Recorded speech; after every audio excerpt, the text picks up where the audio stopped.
Me de Isaiah Kodwampo, obetumi afem the great ampo mbrembren. Wonu me nka mo ni ehwe too much G8. Too much G8. Mo ye too much. Na me so me ye am fire.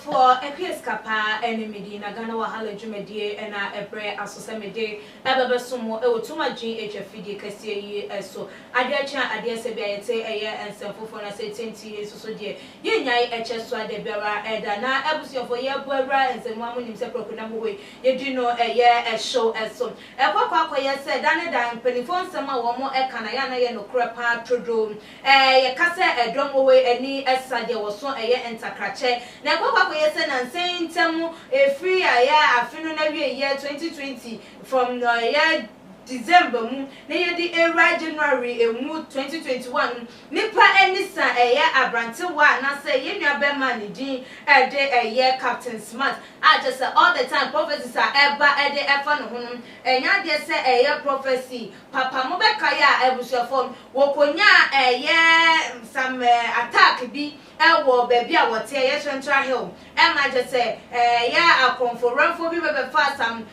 part and I say nyoma bi e di free na kache etro letter e de to honum ema numu krampo no ye kaya ye papa a oda ye Alive Chapel International anom Bishop Elisha Salifu Amwakon wodi nsem bi krampo be betu e just nkofo be yo ma nsem wo mo epese wo mo entu na duana so wo mo nya bibi na ebefam ne mic mu ema just ni nyina mu no ne driver krampo ebe confirm me for all these revelation and prophecies eba eje efa no ho ema just ebie mu krampo no ye papa Bishop Salifu Amwakon sa ekofa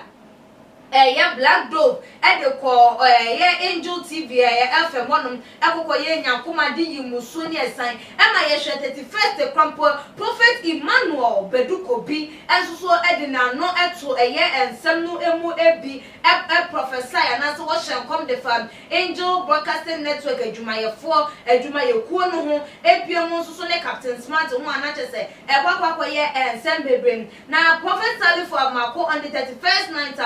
wo prophesy ye efa finance minister Ken Ofori ata ewon abusuafom we release another fresh prophecy as and their fire Angel FM morning show host Captain Smart one this time around the idea was say the enemies are against him and after him this time around no engon yes wo mo beba bia no said ye enkane no eto no ye ja letter edito this time around ye beba be say etututo ye betu the two more than 30 times etu buba be 30 aduasa ebe kasa ewo ni nipadwam na ni nyina no ye enkrofo ennan wo mo ye muslimifo am ya go wo mo pass wo mo enkonkodi sa adwuma no na abusuafo mo ma me kwan na menka ye papa ne nsem no entu edwa emamo say 4 men have planned dirty against a popular presenter. He will be shot dead 30 times whilst entering his house in the month of April. His assassinates are Muslim boys hired by his enemies. They will after that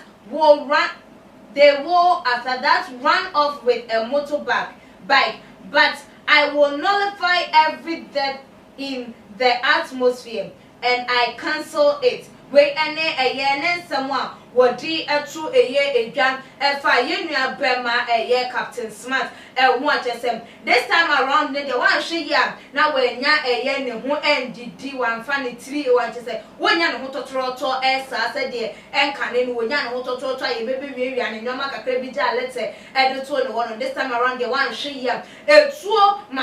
aboba mako 30 ebe kasa ewe ni padua mu chese wo mo ebe bunu etuo se wo mu na enkrofo a yebo wo mo epa no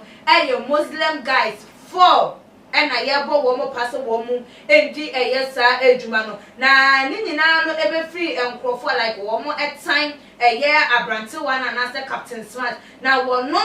Edie wodi Yesu moja an ebetwi afa eye wowo nhyehyede ene wowo agine to nyina esu obetwitwemu enti wo besere se obi asoso ebebo mpaye ede etiam na wodi ne nsem no etu edwa ewie na Ghana fo binum eka se debi yeah, the prophecy I won't make here no dear. Woman in me ensem bia e wo but so what can say crofo form.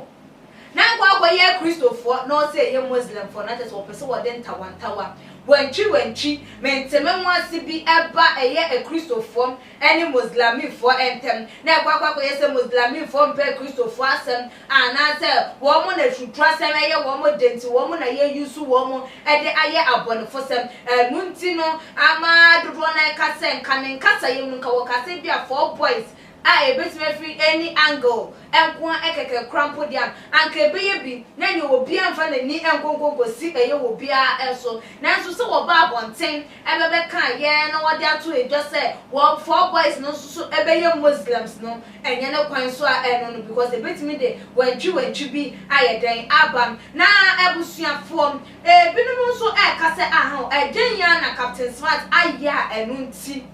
enkrofo etan no enkrofo edi ne so enkrofo like to share so mo pen wo mo pen wo say na ebinum epese chese wonyaya na nkwa free atiasefo asasi eso na no na ebinum busa eye Captain Smart se wono nsoso wo hwa eden na waye enu nti nkrofo etan no because wobia enim ne nyoma woye ne suma se anaso wo pon adwuma ekwa anya de se wobia edi nachi enti wono nso so gidi se ne tirimu fine wonye wobi bone wonye bibi mfantia wobia enu nti ebema wobi apre ahwe ne kra ana adane da kwakwa yesa se wono de woye innocent anase dane da eye presenters wo me ye innocent ne momenam se wo mo come ye plain asema ya wo mo ekanti na dane da ye to edisha wo mo esom na ebusuafo wo hwe eye ensema prophet ye salifu amakom wode abetu edwa edefa Captain Smart eho a nipa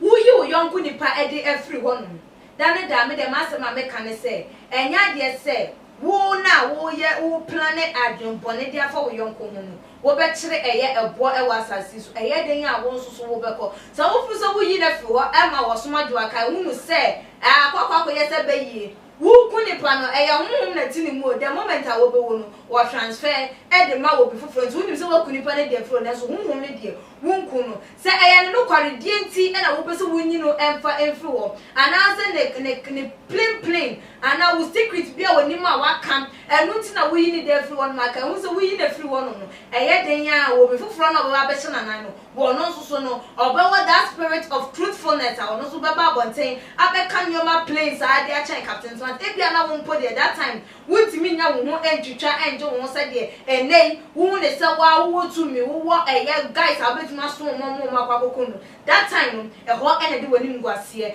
ebeba me de ensem no esi e wa ha no subscribe to channel no so wonya ya like videos na share subscribe ye me adoma ne so so wonya ya se de be nya upload video bia no nso betimi enya notification or phone or laptop and also tablet so ekres kapa enemy that's na ye be saneshia too much GH. Many have come and many have gone, but you are a great Kankambuka ability, worth being beheld by every optical nerves. That saith the papacy. Keep watching Too Much GH, and you get the best of entertainment, the best of everything you want. My name is Fahima One. Keep watching Too Much GH. It's the best. Keep watching Too Much GH.